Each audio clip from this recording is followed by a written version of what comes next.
지금 현재 5천만 원으로 여러분들은 무엇을 살 수 있나요? 30년 전에 5천만 원으로는 서울의 부동산 한 채는 살 수 있었습니다. 현 시점에서 5천만 원으로 아파트는 어림없죠. 빌라도 쉽지 않습니다. 고급 세단 한 대 정도 살 수 있는 정도입니다. 그렇다면 30년 뒤에 5천만 원의 돈의 가치는 얼마나 될까요? 이 점을 잘 생각해야 합니다. 화폐의 가치가 점점 떨어지고 물가는 계속적으로 상승을 하고 있습니다. 지금의 5천만 원 1억이 당장에는 큰 돈 같아 보이지만 30년 뒤의 가치는 크게 높지 않을 거예요. 지금 좋은 대출을 받아 30년 동안 사용한 뒤 그때 쉽게 갚으면 됩니다. 최대한 남의 돈을 통해 실물 자산을 보유하는 것이죠. 물론 위험하고 계획성 없는 대출은 제외입니다. 어려서부터 대출은 하면 위험한 것, 대출은 최대한 빨리 갚는 것, 대출을 많이 하면 인생 망한다 등의 인식들이 많이 심겨 있었죠. 저 또한 20대에는 대출은 엄청 무서운 것으로만 알고 있었습니다. 하지만 부자들은 달랐어요. 그들은 대출이라는 남의 돈을 활용해 거대한 지렛대를 만들어 막대한 자산을 형성해 나가고 있었습니다. 대출 이자보다 수익을 높게 내면 대출은 나에게 막대한 이득을 주기 때문에 갚지 않고 계속해서 가져가는 것이죠.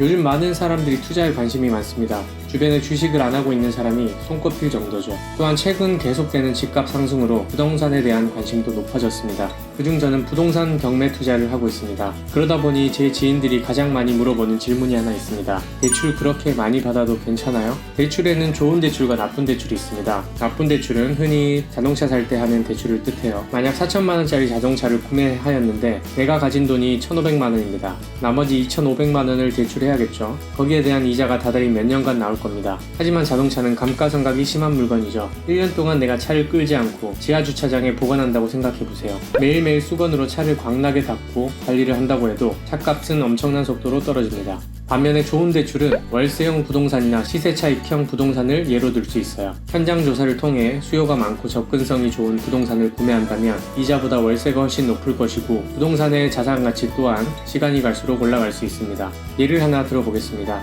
7,500만원짜리 물건을 대출 없이 낙찰받는 경우 나의 돈 7,500만원이 그대로 들어갑니다. 월세는 40만원을 받아 수익은 40만원이고 대출은 하지 않아 대출이자는 0원입니다. 위와 같은 방식으로 수익률을 계산해보면 6%의 수익률이 나옵니다. 보통 저는 부동산을 투자할 때 기본 수익률을 20% 이상씩 계산한 뒤 입찰을 하는데요. 그에 대비해 6%의 수익률이 많이 낮다는 걸 확인할 수 있습니다. 물론 시중은행에 비하면 생각보다 높은 수익이죠. 여기에 대출을 넣어보겠습니다. 7,500만원짜리 부동산을 대출을 사용하여 낙찰받는 경우 나의 돈 7,500만원에서 대출 5,500만원과 보증금 1,000만원이 빠지게 됩니다. 실질적으로 들어가는 비용은 1,500만원이죠. 월세는 40만원을 받아 수익은 40만원이고 대출은 3%짜리를 사용하여 대출이자는 약 13만원입니다. 이 경우 순수익은 27만원이고 수익률이 약 21%가량 나오네요. 대출 전과 후의 수익률 차이 보셨나요? 대출을 활용했을 경우 이처럼 수익률이 높아집니다. 그렇게 전 경매 입찰에 뛰어들었습니다. 월급만 받으며 예능 보고 하루하루 살던 제가 현재는 소액 부동산 세 채를 운영하며 한 달 135만원씩 월세를 받고 있습니다.